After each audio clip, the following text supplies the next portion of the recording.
The silver halls of Caerwyn had never held so many wolves. Mavel pressed herself deeper into the shadows of the upper gallery, her pulse crashing against her ribs as she watched the ceremony unfold below. 1,000 white candles blazed from the horn chandeliers, casting a trembling golden light over the faces of pack elders, border lords, and common folk who had ridden through 3 days of spring rain to witness this moment. She should not have come. Every instinct in her body screamed at her to turn back, to retreat to the small herb room beneath the eastern stair where she had hidden for 4 days waiting for Rovan to send word. But he had sent nothing. No folded note, no whispered message through a loyal page. Only silence that had grown heavier with every passing hour. And so she had come to see the truth with her own eyes. The Alpha King stood on the black stone dais at the far end of the hall, his shoulders squared beneath the ceremonial mantle of gray wolf hide and hammered silver. Even from this distance, Mavel could make out the proud line of his jaw, the dark hair cut shorter than when she had last traced her fingers through it, the stillness in his bearing that made every lesser wolf in the hall tilt their eyes downward in instinctive submission. For nearly a year she had known a different version of him, the man who set her name into the hollow of her shoulder as if it were a prayer he could not stop whispering. The man whose hands shook the first time he touched her face, as if she were something he feared to break. The man who had pressed his mouth to the half-moon mark on the inside of her wrist, the secret claiming bite he had given her the night he swore before the old oaks that she was the one his wolf had waited for. When the spring council disperses, he had promised her, his breath warm against her pulse, I will stand before the realm and name you. You will be Queen of Caerwyn Mavel, and no one will unmake what we are. She had believed him with every part of herself. Her palm moved, almost without her permission, to rest against her lower belly. Another secret grew there, a secret she had rehearsed telling him 100 times in the dim light of her herb room, a secret she had planned to speak into his mouth tonight when he came to her through the servant's door as he always did. Let the chosen approach, the High Warden called out, his old voice rolling through the hushed chamber. Mavel's nails bit crescents into her palms as 4 women in pale gray silk ascended the dais. Daughters of the 4 cardinal bloodlines, trained from their first steps for precisely this moment. At the head of them, with hair the color of pale river reeds and eyes that caught the candlelight like frost over water, walked Andrina of House Ivar. A murmur of approval rose from the gathered nobles. The Ivars had held the northern passes for 6 generations and could field 2,000 sworn warriors within a week. They had been grooming Andrina since she was a child. Mavel searched Rovan's face for any sign of the man she knew. A flicker of softness, a glance toward the galleries. Any hint of the love he had sworn was older than both their lifetimes. His face was carved from winter stone. Rovan, Alpha King of Caerwyn, last of the line of Tauren, the warden intoned. You have heard the council of elders. You have weighed the bindings of blood and border. Speak your sealing. The silence stretched long enough to hurt. Mavel stopped breathing. The mark on her wrist pulsed once, twice, a heat that climbed into her throat. Surely he could feel it answering her. Surely he would lift his eyes and find her in the gallery's shadows and say what they had whispered to each other under the oaks. At the far end of the gallery, a guard moved. His lantern swung in her direction, and Mavel ducked lower, one hand pressed flat to the cold stone pillar. The light passed. The guard continued his round. Her breath returned in a shallow, ragged pull. When she lifted her eyes again, Rovan had already stepped forward. Something in his walk was wrong. His stride was too rigid, too measured, as if each step had to be remembered before it was taken. And his eyes, those storm-gray eyes that had always held her like she was something rare and precious, looked past Andrina without landing on her. Past the warden. Past the hall itself. I seal my line. His voice came out flat and strange, to Andrina of House Ivar. The chamber detonated with sound, horns blew, nobles embraced, warriors pounded their gauntleted fists against their breastplates. A political knot 7 generations in the making had been tied in a single sentence. Mabel felt something behind her ribs come apart like wet paper. The mark on her wrist flared with a heat so sudden and so terrible that she gasped aloud and doubled against the pillar. It was not the warm pulse of the bond she knew. It was something burning, as if the memory of his teeth were being peeled from her skin one nerve at a time. Through the blur of her tears, she watched him accept Andrina's hand. Watched him raise her fingers to his mouth in the old gesture. Watched the woman smile with the clean pride of a victor while the man Mayfell loved showed nothing at all. He did not search for her. He did not hesitate. He did not seem to remember her name. A sob tore itself out of her throat, swallowed whole by the roaring hall. She turned, her shoulders striking the pillar, her knees refusing her weight for one terrible instant. Then she was moving, stumbling, and half blind, through the servants' passage behind the gallery. The back corridors were abandoned. Every servant in Carowin had gone to watch the ceiling. Mayvell ran through the dim stone tunnels with one hand pressed over her burning wrist and the other curled protectively over her belly. The child, his child, growing inside her while he sealed himself to another. She would not stay in this castle. She would not stand in a crowd and watch him wed Andrina at midsummer. She would not remain where she had believed every word he had ever spoken to her, where she had been fool enough to think a quiet healer from the river villages could ever truly hold the heart of a king. Her herb room was a small square of dim light. She packed with shaking fingers 2 dresses, the small carved elk her grandmother had given her when she was 7, a folded bundle of dried yarrow and silver leaf for the sickness that had plagued her every morning for the last 2 months. She paused at the narrow window. Below, across the city, the first celebration fires were being lit. Somewhere in that blaze of light, Rovan was accepting the toasts of men who had never known her name, and no one, not one soul in all of Carowin, knew that the Alpha King's true mate was slipping through the kitchen gate with his hair curled beneath her heart. Mayvell pressed her lips to 2 fingertips and touched them to the cold glass. "Live well without me," she whispered to the night beyond. "May she be the queen you needed." She pulled her cloak around her shoulders and stepped through the servants' gate, swallowed by the wet spring dark. She did not see the torch flicker in the high window of the northern tower. She did not see the storm-gray eyes that suddenly, desperately, woke. And she did not hear the howl that tore open the sky above Carowin 10 minutes later, a sound so raw that wolves in villages a day's ride away lifted their heads and whimpered at nothing they could name. By the time Rovan reached her herb room, Mayvell was already 3 leagues into the rain. 7 years could turn a woman into a stranger, even to herself. The woodcutter's daughter in the village of Briarmoss called her Wren, and the name had long since stopped feeling borrowed. So had the low cottage at the edge of the birchwood, with its mossy roof and crooked chimney and the small herb garden that had grown, season by season, into the most reliable apothecary for 50 miles. The farmers brought her their fevered children. The shepherds brought her their lambing troubles.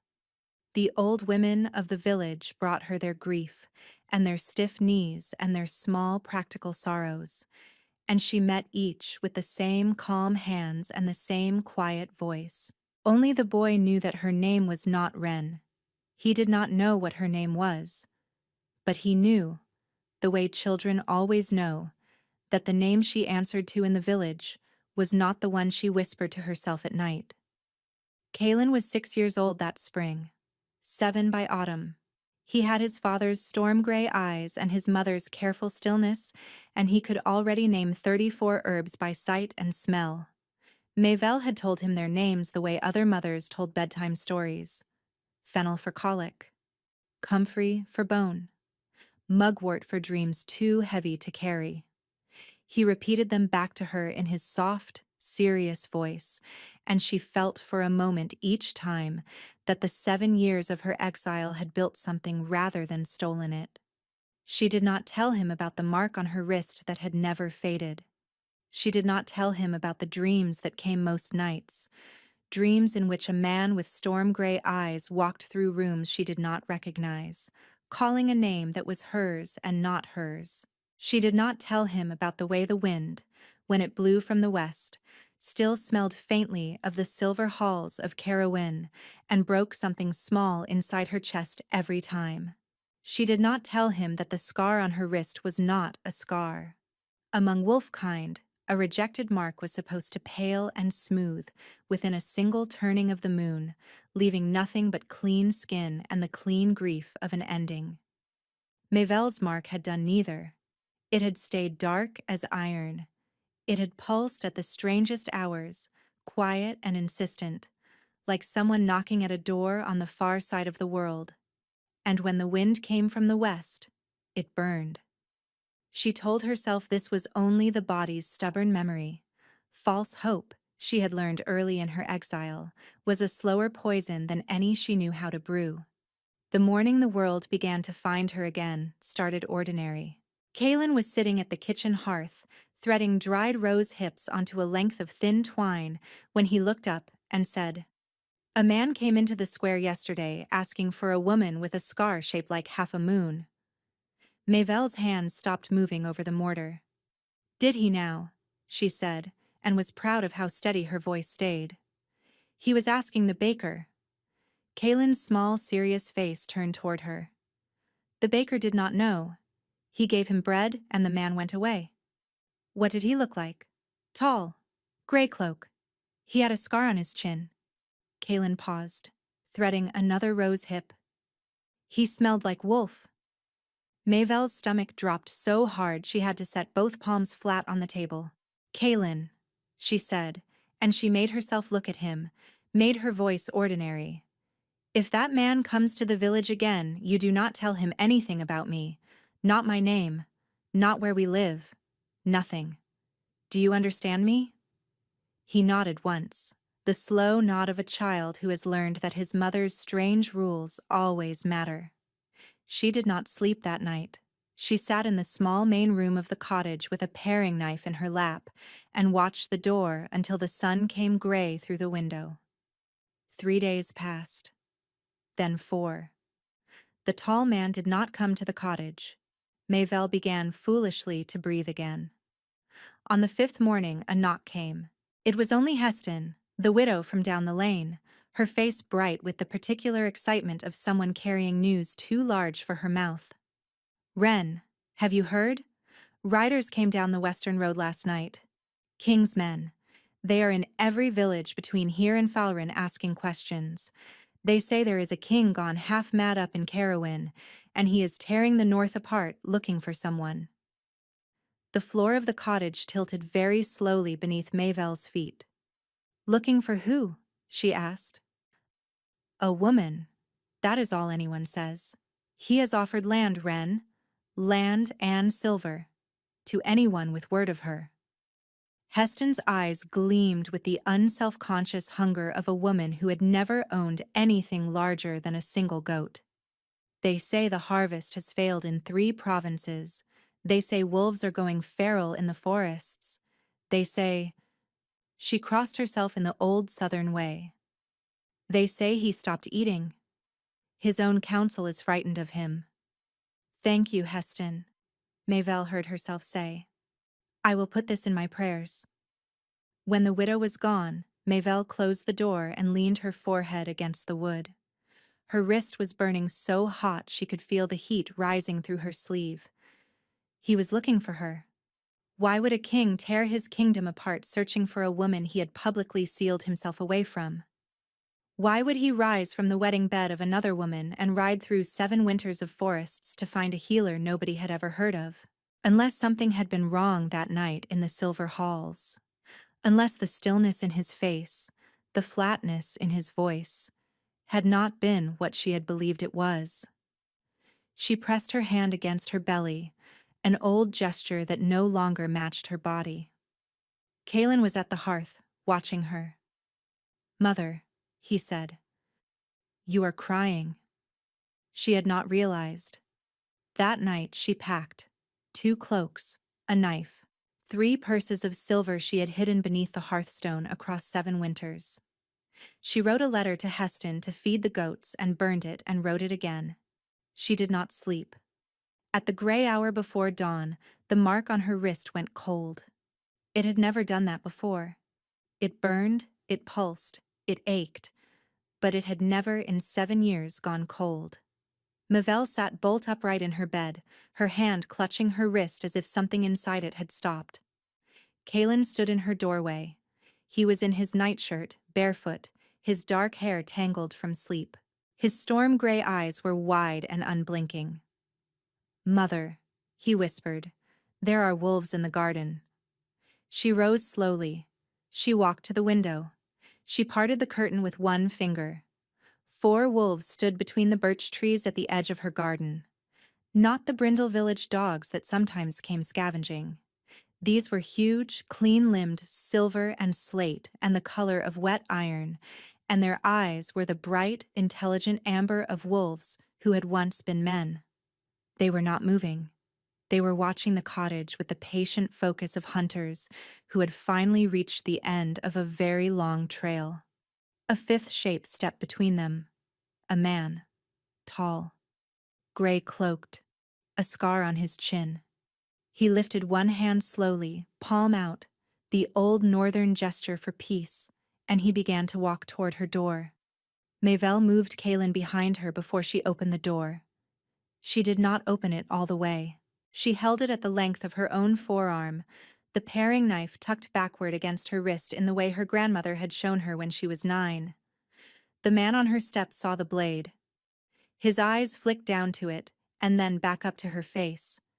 And something in his expression softened, as if the knife had confirmed something he had hoped to find. "My lady," he said, and the word struck her like a small flat stone. "My name is Varric. I was the king's second shield before the year of your leaving. I have ridden for 7 years looking for you." "You have the wrong woman," she said. Her voice came out steady. "My name is Wren. I am a widow and a healer. Please leave my step." "You bear a half-moon mark on the inside of your left wrist," Varric said quietly. "You have a son with storm-gray eyes, and the king has described both of these things to every rider in the realm for 7 years." The paring knife trembled once in her hand and then was still. Behind her, Kaelin was silent. She could feel the heat of his small body against the back of her knee. "May I come in?" Varric said. "Alone. My men will remain at the edge of the garden. I have something I must tell you that should not be told on a doorstep." She did not want to let him in.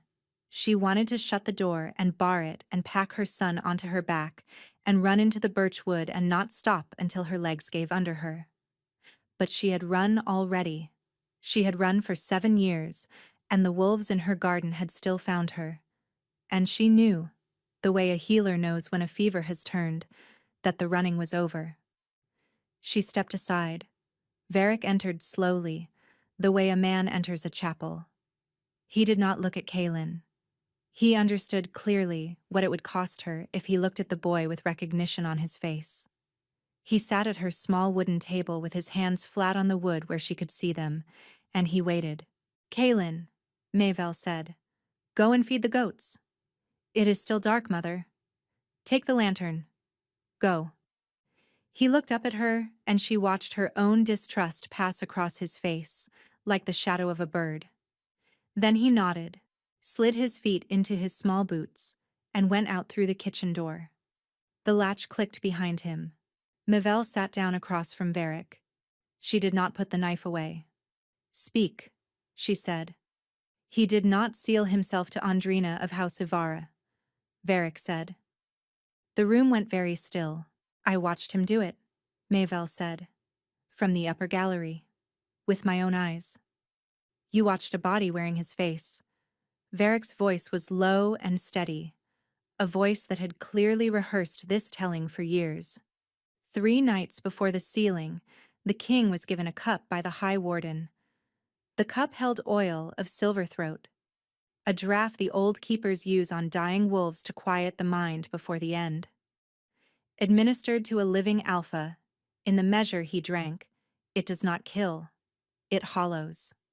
For 9 days and 9 nights after he drank it, Roventorin walked and spoke and ate and signed papers, and his wolf was not inside him.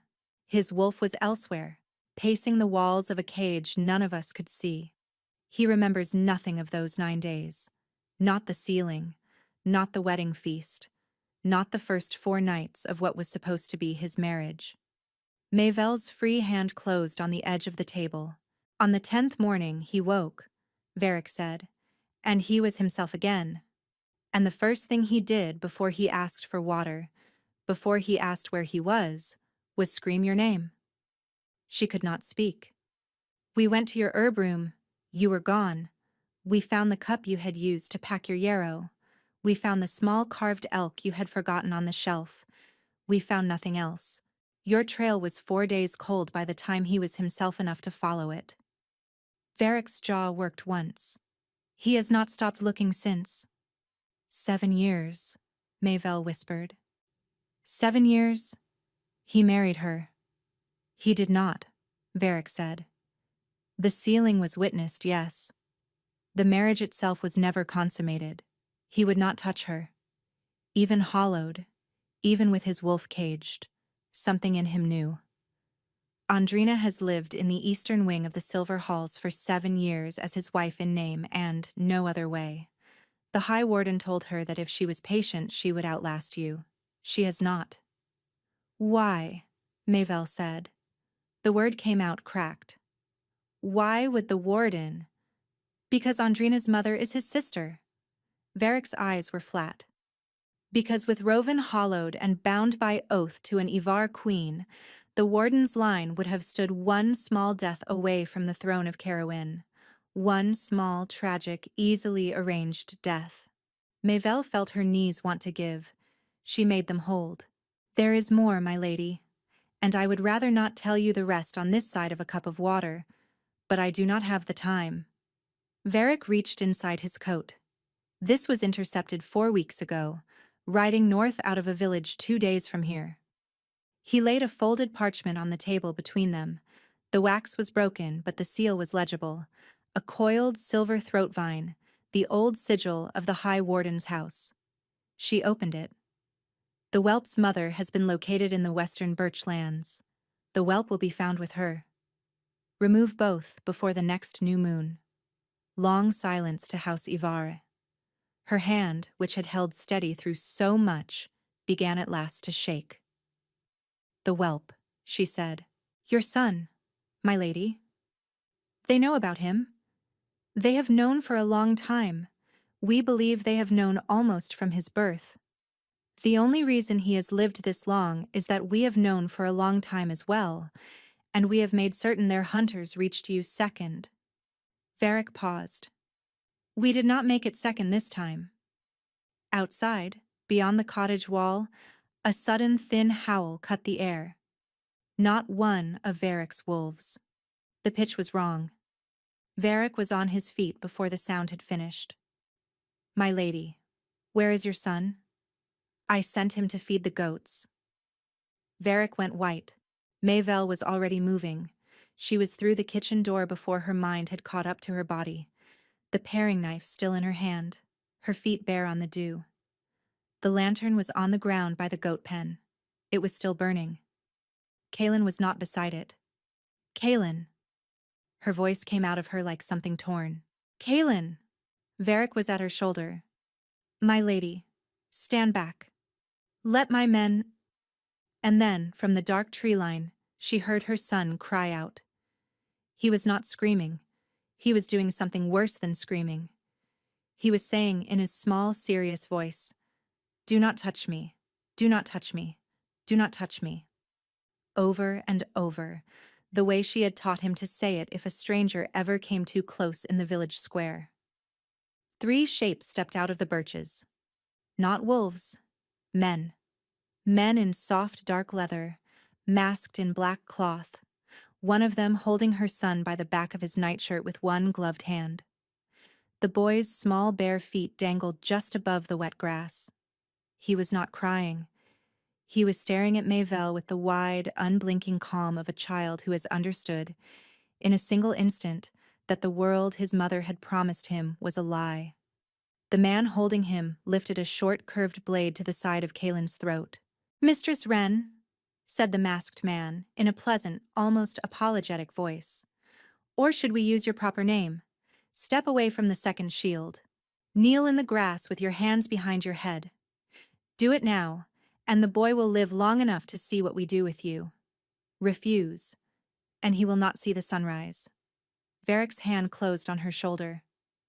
"My lady," he said, very quietly, "do not kneel." In the same instant, a sound began in the birchwood behind the masked men. It was not a howl. It was deeper than a howl. It was the low, building hum of something the size of a horse moving through underbrush at full run, and it was coming fast, and the mark on Mayvelle's wrist, which had gone cold an hour ago and stayed cold, was suddenly, searingly, impossibly, blazing with heat. The masked man's head began to turn toward the sound. He did not finish the turn. The thing that came out of the birchwood was black and silent, and very fast. Mayvelle saw the masked man's arm begin to move, the curved blade angling inward toward her son's throat, and she heard herself make a sound that had no word in it. In the same breath, the huge black wolf was across the clearing. It did not leap. It simply arrived, the way a thrown stone arrives at a window, and the masked man and his curved blade were no longer holding Kalen. They were in the wet grass, and the blade was in the dirt, and the wolf's jaws were closed on the masked man's shoulder, with a sound like a beam of dry wood splitting under rain. The other two masked men turned to run. Varric's wolves came out of the garden for them. What happened after that happened in the dark and was over quickly, and Mayvelle did not watch. She was already on her knees in the grass with her arms full of her son. Kalen did not cry. He pressed his face into her collarbone and breathed in the specific familiar smell of her neck, the way he had done when he was small and woke from bad dreams. His small bare feet were ice. She wrapped her cloak around him and rocked him once, twice, and whispered the same 3 words she had whispered to him for 7 years whenever the world had frightened him. "I am here. I am here. I am here." Behind her, the great black wolf lowered the masked man's body to the grass and stepped back from it. Then it turned. Its eyes were the color of a winter storm. Mayvelle had known, from the first moment she heard the sound in the wood, what it was. Her body had known before her mind had. The mark on her wrist was still burning, a heat that matched the heat pouring off the wolf in visible waves in the cold dawn air.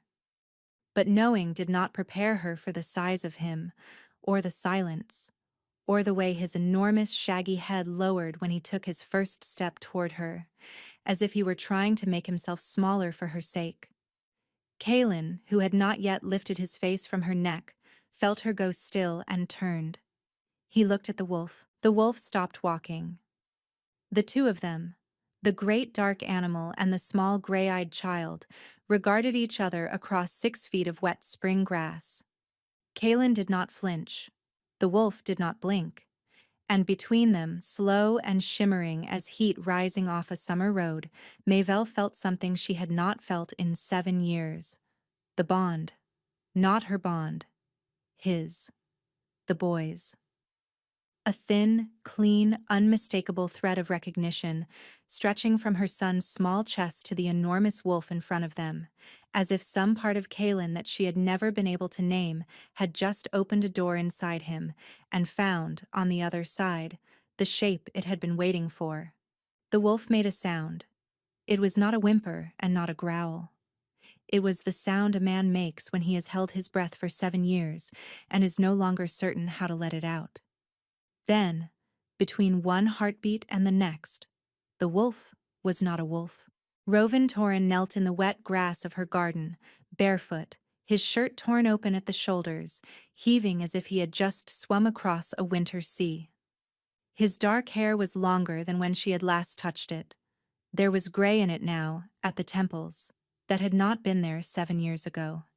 His face was thinner. There was a scar she did not recognize, running from the corner of his jaw down into the collar of his throat.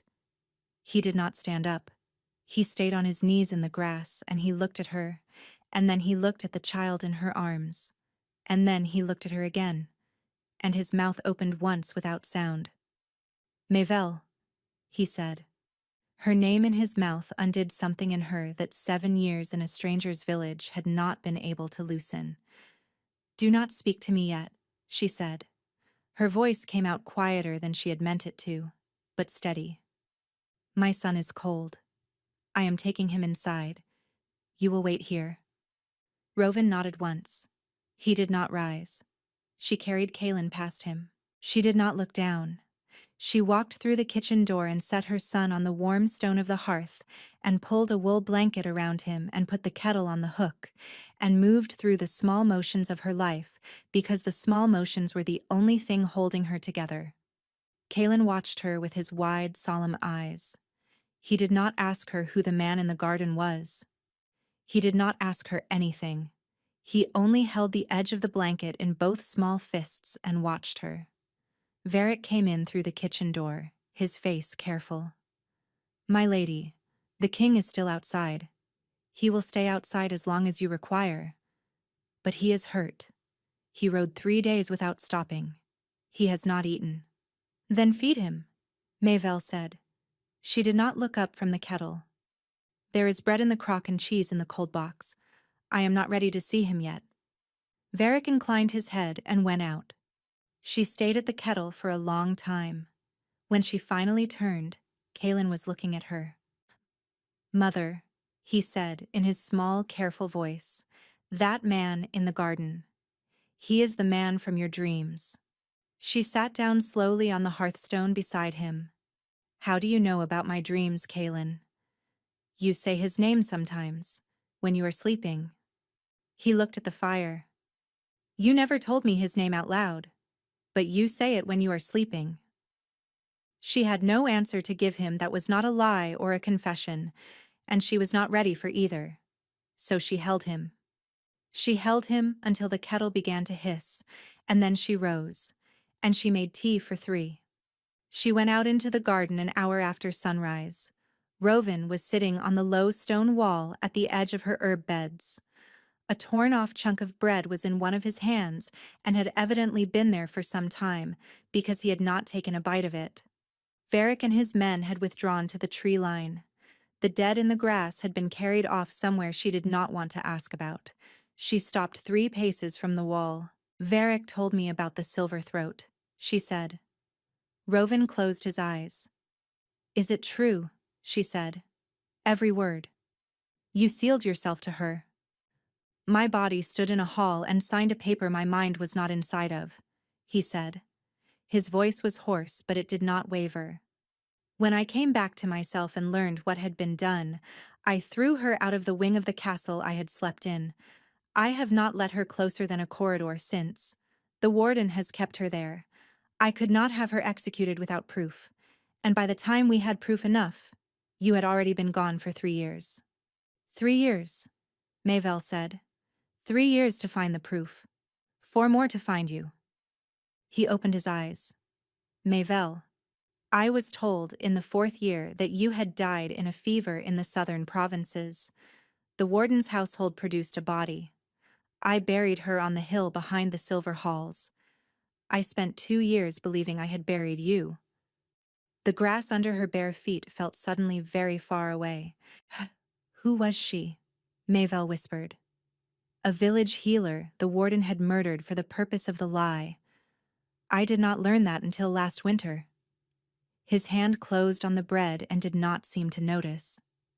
When I learned it, I understood that if they had gone to the trouble of faking your death, it was because you were still alive. And if you were alive, you were hiding. And if you were hiding from me as much as from them. Because no one had told you what had been done, I have been riding every road in the north since the thaw. Your kingdom, she said, is bleeding. He said it simply. The harvests have failed in 3 provinces. The border packs have begun to refuse my summons. My own wolf has been losing himself in the running. Varric has been quietly holding the court together with his teeth for 2 years. If I do not return within the month with something that explains the last 7 years, I will have no throne to return to. Then go back. Not without you. Rovan, not without you. His storm-gray eyes lifted to hers. And not without him. She drew in a long, slow breath. His name is Kaelin, she said. Rovan's face did something she did not have a name for. He has your eyes, she said. He has my hands. He has known 34 herbs by name since he was 5. He has never once asked me who his father was, because somewhere in himself he already knew that if I could have told him, I would have. Rovan rose from the wall. He did not come toward her. He stood in the cold spring light in his torn shirt and his bare feet, and he said, very quietly, "May I meet him?" She looked at him for a long time. "Yes," she said, "but you will do it on his terms, not yours. You will kneel when you speak to him. You will not touch him. You will ask him his name, and you will wait for him to give it, and you will not mind if he does not give it the first time. Do you understand me?" "Yes. He is mine, Rovan. I know. He has always been mine. I know, Mayvel." She nodded once and turned toward the cottage. At the door she stopped. "The warden," she said, without turning. "Is he still alive?" "He is still alive. Not for much longer." "No," Rovan said quietly. "Not for much longer." She opened the door and went inside, and a moment later she opened it again and stepped aside, and the Alpha King of Carowin walked into the small kitchen of a healer in a village he had never heard of, and knelt on the stone floor at a respectful distance from a 6-year-old boy with storm-gray eyes, and waited.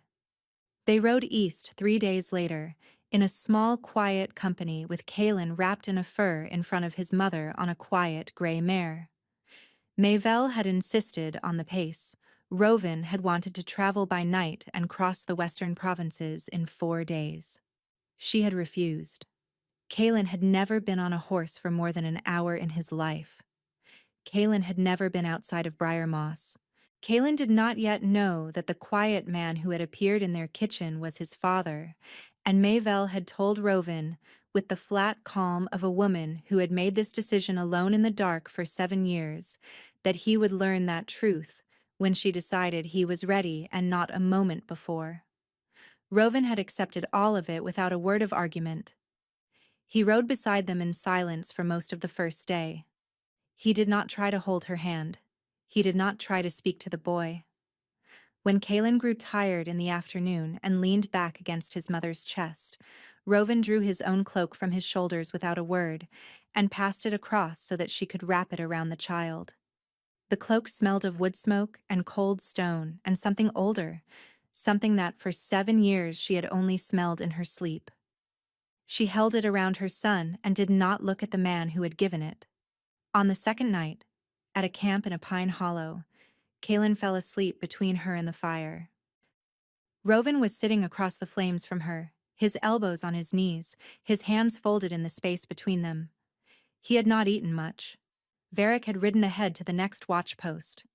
They were, for the first time in 7 years, effectively alone. "Tell me about him," Rovan said quietly. "Please." She looked at her son's sleeping face for a long moment. Then she began to tell him. She told him about the first winter, when Kaelin had been born in the cottage loft, with only Heston the widow to help her, and she had nearly bled to death on the straw. She told him about the first word, which had been the word for star. She told him about the fever in the second spring, when she had thought she would lose him, when she had sat awake for 3 nights singing her grandmother's river song to him until the fever broke at dawn. She told him about the first time he had named a herb without being told. She told him about the afternoon he had come in from the garden with his small hands full of mugwort and said, very seriously, "Mother, this one is for dreams too heavy to carry." Rovan did not speak through any of it. When she finally stopped, he closed his eyes, and she saw 2 tears move down his face without any change in his expression at all. "I missed him," he said. "You missed everything." "I know." "He said his first word," she said, "to a shelf of herbs. I was not even in the room." "I know, Mavel." She had not known she was going to cry until she was crying. It came out of her quietly, the way a river comes out of ground that has been holding it for a long time, and she did not cover her face or apologize, and Rovan did not move from the far side of the fire. He let her weep. He sat across from her with his hands folded, and he let her weep the 7 years out of her body. And when she was done, he said, very softly, "Mavel, may I come sit nearer?" "Not yet," she said. "All right." But a little after that, without either of them naming the moment, she found that she had moved to his side of the fire, and that her head had come to rest against his shoulder, and that his arm had gone very carefully around her, the way a man handles something he is afraid is already broken. Kaelin slept between them and did not wake. Rovan did not try to kiss her. He did not try to speak. He only sat with her in the dark and breathed, and after a long time she felt the mark on her wrist, which had burned for 7 years and gone cold for an hour and then burned again, settle at last into something like warmth. On the 4th morning, they came over the last ridge and saw the silver halls of Carowin in the distance. Smoke was rising from the southern quarter of the city. Rovan reined in sharply. Varric came galloping back up the road a moment later, his horse lathered, his face the color of wet ash. "My king," he said, before he had even stopped, "the warden has moved. He took the inner keep at dawn. He has 50 hostages in the great chamber. He has named a regency in your absence. And my king, he has—" Varric stopped. He looked at Kaelin, then at Mavel. "Speak," Rovan said. "She has a right to hear it." "He has published a proclamation," Varric said. "Under his own seal. It declares the existence of a false whelp sired by a usurper on a common woman. It names the boy. It names the village. It calls for his death as a threat to the true succession. My king, the proclamation went out 6 days ago, to every village between here and the sea." The blood left Mavel's face in a single beat. "They named him," she said, "in writing. Everywhere." "Yes, my lady." "Then there is nowhere to hide him now." "No, my lady." Rovan's hands on the reins had gone white. "There is something else," Varric said, more quietly. "Among the hostages in the great chamber, the old woman, the widow from Briarmoss, Heston, the warden's men took her from her cottage 4 days ago." Kaelin, who had been quiet in the saddle, made a small sound. "She fed our goats," he whispered. Mavel closed her eyes.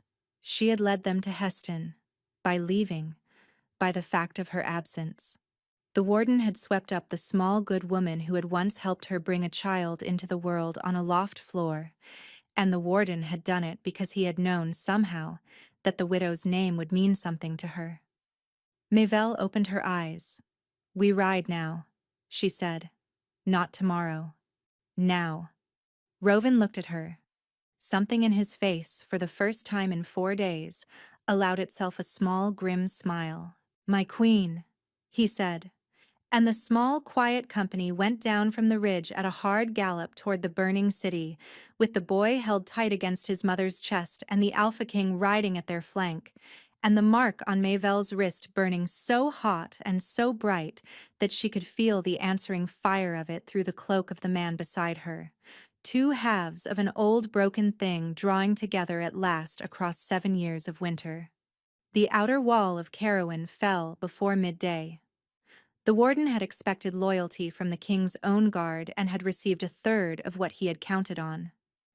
Varric had spent 7 years placing quiet men in quiet positions, and those men, When the true king rode up to the western gate with his mate and his son, opened the gate from the inside without being asked. The fighting that followed in the outer city was brief and ugly, and Mayvel did not watch it. She sat with Kaelin in a small stone guardhouse near the gate, her arms around him, her cheek pressed to the top of his dark head, and she listened to the sounds of wolves retaking their own city, and did not permit herself to think about any of the individual sounds inside that larger sound. Rovan came back to the guardhouse at noon. There was blood on his collar that was not his. He knelt in front of Kaelin without touching him. "Kaelin," he said, "your mother has told you that you are safe with me. That is true. I need to ask you to be very brave for one more hour. Can you do that?" Kaelin looked at him for a long, steady moment. Then he said, "Yes." "Thank you," Rovan said. He rose. He did not try to touch the boy's hair or his shoulder. He only looked at him once more, as a man looks at something he intends to keep alive, and then he turned to Mayvel. "The warden has barricaded himself in the great chamber with the hostages," he said. "Heston is alive. He has not yet begun the executions. He is waiting for me. He wants to negotiate. He knows by now that I have you." "He will not negotiate," Mayvel said. "No. He will try to kill you both in front of me." Rovan's eyes were very level. "He believes that if he can break me in the sight of my own court, the court will accept his regency as the only sane remaining option. He has been preparing for this moment for 7 years. Then we will break him first." "Mayvel." He did not move closer to her. "I am asking you not to enter that chamber." "I know you are. I am asking." "I know, Rovan." She rose. Kaelin slid to the floor and stood very close against her hip, one small hand fisted in the hem of her cloak. "I spent 7 years being told what to do by the absence of you. I will not now be told what to do by the presence of you. Heston is in that room because of me. My son's name is on a parchment in every village in the north because I ran. I am not running anymore. Not into a cellar, not into a forest, and not behind you." He closed his eyes for one beat. "Yes," he said. She knelt down in front of her son. She had promised herself in the long ride of the last day that she would do this before she went through any door from which she might not come back. She took Kaelin's small, serious face between her hands. "Kaelin," she said, "I want to tell you who the man in the garden is, before I go into the big room." Kaelin's storm-gray eyes did not waver from hers. "He is your father," she said. Kaelin did not speak. "He did not know you were alive. People lied to him for a long time. He has been looking for us for 7 years. He is a good man, Kaelin. He is your father, and he is a good man. And if I do not come back out of the big room, you are going to go with him, and he is going to love you for the rest of your life. Do you understand me?" Kaelin nodded, once, slowly. "I love you," she said. "I love you, Mother," he said. She rose. She did not look at Rovan. She did not trust what her face would do if she looked at him. She walked out of the guardhouse and through the courtyard and across the stone bridge and up into the silver halls of Carowin for the first time in 7 years, and she did not look back. At the great chamber, she stopped. 2 of the warden's men stood at the doors. They did not speak. They opened the doors. The chamber was long and high-raftered and lit by the cold gray light of morning through the tall windows. The hostages knelt in a line down its center. Heston was among them. She was smaller than Mayvel remembered, and her hair had gone entirely white, and when her eyes found Mayvel's across the chamber, she began to weep without a sound. On the stepped throne at the far end sat an old man in a silver throat vine collar, and beside him, pale and perfectly still, stood Andrina of House Ivar. "Step forward," the High Warden said. "Slowly, hands where I can see them." She stepped forward. Closer. She stepped closer. She was almost at the foot of the dais when the warden, without any warning, without any flourish, without even rising from his chair, lifted a small dark crossbow from beside his knee and fired the bolt into her chest. The chamber made a sound. Mayvel looked down. The bolt had gone through her cloak and through the front of her dress and was standing out of her just below the collarbone. There was very little blood yet. She could feel the cold of the iron inside her, like a hand that had reached through her and taken hold of something. "A dead hostage has no use," the warden said conversationally. "But a dead mother has. The boy will grieve. Grieving heirs are easy to manage." Mayvel's knees began to fold. Somewhere very far away, through the bond, she felt Rovin's mind break open. And then, from the line of kneeling hostages, a small, clear voice said, "Mother." She had not heard Kaelin enter the chamber. She did not know how he had entered the chamber. She turned her head, and her son was standing in the open doorway, barefoot, his small hand held out toward her, and from his palm, bright and clean and alive, a light the color of a winter sunrise was pouring into the air between them. The mark on Mayvel's wrist answered it. Her body, which had been folding toward the floor, stopped folding. Every suppressed, swallowed, locked-away piece of what she was came up at once, a tide she had held against for 7 years, and her son's small light and her own long silence met somewhere above the stone floor of the great chamber and became something the warden had never in his calculations accounted for. The bolt in her chest began, very slowly, to push itself back out of her. The bolt came out of her and fell to the stones with a small, clean sound, and Mayvel did not fall with it. She stood on the polished floor of the great chamber with her son's winter-colored light washing up her body from her ankles to her throat, and the wound under her collarbone closed itself in front of the warden's eyes like a door being quietly shut. There was no blood on her dress. There was no torn cloth. There was only the warm, steady pulse of the mark on her wrist, answering the steady pulse of the small hand held out toward her from the doorway, and the growing understanding in the chamber that something had happened here that the warden had not accounted for and could not undo. For the first time since she had known his name, the High Warden of Carowin looked afraid. He rose from the throne. The small dark crossbow was still in his hand. He swung it toward the doorway, toward the barefoot child standing there with the light in his palm, and Mayvel heard herself say, in a voice that was not entirely her own, "No." The warden's hand stopped moving. Not because he had chosen to stop it. His hand simply would not continue.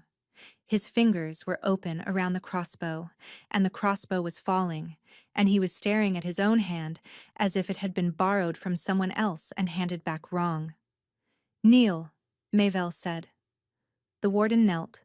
Andrina of House Ivar, pale and perfectly still beside the throne, knelt a half-beat later, and Mayvel saw in the woman's face not triumph undone, but the specific exhausted relief of a person who has been carrying someone else's weight for 7 years and has finally been allowed to set it down.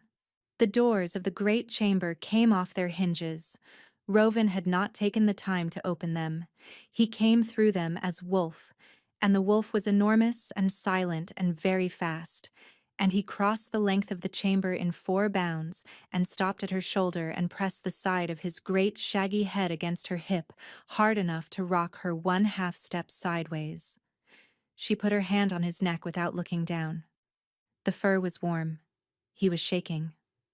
The warden's men, the ones who had been standing behind the hostages with drawn blades, had dropped the blades. One of them was already walking toward the wall with his hands empty and raised. Varric's people were coming in through the high doors behind Rovin, quiet and fast and thorough, and within the span of a dozen breaths, the great chamber of Carowin was under its own king again. Mayvel did not watch any of it. She walked the length of the chamber past the kneeling warden and past the kneeling false queen, and she did not stop until she reached the doorway where her son stood. She knelt in front of him. The light in his palm had gone out. He looked tired. He looked small. He looked like a 6-year-old boy who had walked through a door he was not supposed to walk through. Kaelin, she said. I felt you, he said. The bad thing inside you. I felt it through the thing on your wrist. I was not going to let it stay there. She pulled him against her chest. She held him so hard that she felt the bones of him through his nightshirt, and he wrapped his arms around her neck and pressed his cold, small nose into the hollow of her throat. And somewhere behind her, she heard the sound of a very large wolf shifting back into the shape of a man. And then she heard Rovin's footsteps, quiet and careful, stop a respectful distance away. She turned her head without letting go of her son. Rovin was on one knee. Kaelin, he said. Kaelin lifted his face from Mavel's shoulder. He looked at the man in the doorway. He did not let go of his mother. You are my father, he said. Yes. Mother told me this morning. I know. She told me you did not know about me. I did not know about you, Kaelin. If I had known, I would have come sooner. I have been looking for your mother for 7 years. I would have been looking for you, too, if anyone had told me you were there to be looked for. Kaelin considered this with the same grave stillness with which he considered every new herb she had ever taught him. Then he said, My mother is tired. She has been tired for a long time. Rovin's throat moved. I know. You are going to help her not be tired anymore. I am going to try. Kaelin thought about this. Then he said, quite calmly, All right. He did not move out of his mother's arms. He did not go to his father. But he reached one small hand across the space between them, and Rovin, who had clearly learned at some cost in the last days what was his to take and what was his to be given, extended 2 fingers and let the boy curl his small hand around them. That was how the 3 of them stayed for a long minute in the open doorway of the great chamber of Carowin, while the kingdom quietly rearranged itself around them. The warden was judged 9 days later before the assembled packs. He spoke in his own defense for most of a morning. His defense convinced no one, and when the judgment came down, it was carried out by an old northern rite that required no executioner and no blade, only the silent circle of wolves who had been wronged by him. What his body weighed by sundown was no longer of interest to the kingdom. Andrina of House Ivar was not tried. She was, after careful questioning, released to her mother's people in the north, where she asked for and was granted a small holding on the coldest stretch of the coast, and where she lived out her life quietly tending a light on a headland, and never once asked for any of what had briefly and falsely been hers. The harvests recovered slowly, the way a body recovers from a long fever. The border packs came in one by one to renew their oaths, and the oaths this time were sworn not only to the Alpha King, but to the woman at his side, and to the grave, quiet child who stood half a step in front of them both. The people of Carowin, who had expected to resent the healer from the river villages, did not resent her. They had watched their king unravel for 7 years. They could feel, when she walked among them, the mending. Mavel did not become queen quickly. She refused the silver circlet the first time it was offered. She refused it the second time. The third time, on a morning in late summer in the small private garden behind the silver halls, Rovin knelt in the grass in front of her, the way he had knelt in the wet grass of her garden in briar moss, and he asked her not to wear it for him or for the kingdom, but only so that when Kaelin stood beside her at the council table, no one in the room would be permitted to doubt which woman was his mother. She wore it after that. The bond was completed on the first cold night of autumn. They were alone in the small stone chapel behind the northern tower. Kaelin was asleep in the rooms below. There was no ceremony. There were no witnesses. Rovin had offered her a great public sealing in the silver halls, with every lord of Carowin in attendance. And she had said, very gently, No. The last public sealing in this hall was not real. Ours will not need a hall. He had agreed. In the stone chapel, under a single candle, she placed her mouth against the line of his throat where his pulse lived, and she let her teeth find the place where the old mark of their first claiming had faded almost to nothing in 7 years of silver throat and grief. She closed her mouth. The bond came back the way rivers come back after a drought. Slow, and then all at once, and then with such force that she could not have said, for a long moment, whose grief she was feeling, or whose relief, or whose love. She saw the silver halls through his eyes on the morning he woke. She saw him waking in a bed he did not remember going to, with a woman in the next room he did not remember marrying, and she saw him cross the floor in his nightshirt and stand in the corridor and begin to call her name in a voice that kept rising in pitch until it was not a voice anymore. She saw him throw Andrina of House Ivar out of his wing in the small hours of that first bad morning. She saw the 7 years of searching, the nights he had not slept, the way his wolf had begun to wear down inside him until Varric had begun to hide the long knives from his rooms. She saw the small false grave on the hill behind the silver halls that he had kept for 2 years, and the morning he had learned it was false, and the specific sound he had made when he had learned it. He saw her too. He saw her on the straw of a loft in a village he had never heard of, bleeding and alone, biting down on a strip of her own cloak, so that Heston the widow would not hear her cry out. He saw the first word, the first fever, the first herb named in the boy's small, serious voice. He saw the nights she had sat by the hearth and whispered his name into the fire because she had believed, for 7 years, that whispering it to fire was the only safe place left to say it. He saw, at the very end, the morning 4 masked men had stood in her garden, and she had stepped between them and her son, with nothing but a paring knife in her hand, because that was the shape she had made of herself in the long absence of him. When she drew her mouth back from his throat, they were both weeping, and neither of them was ashamed. "I am sorry," Rovan said, "for all of it. I know. I will spend the rest of my life being sorry for it. I know, Rovan, but you will also spend the rest of your life with us, and that is worth more than the sorrow." Kalen was 9 years old the first time he shifted. It happened on a bright, cold morning in the orchard behind the silver halls, where his father had taken him to teach him the names of the apple varieties. One moment he was a small, serious boy reaching up for a low branch, and the next he was a young gray wolf with storm-colored eyes sitting startled in the grass, with one of his own small boots still half on his hind foot. He looked up at his father with an expression of such complete offended dignity that Rovan sat down in the grass beside him and laughed. For the first time, anyone in the silver halls could remember him laughing in a decade. Mayvel watched them from the kitchen garden. Her hand was on her wrist without her noticing. The half-moon mark had healed, across the long autumn of the bond's completion, into a small, clean silver scar that did not hurt, and did not burn, and did not pulse anymore. It simply sat there on the inside of her wrist, quiet, like a small closed door that no one needed to open again.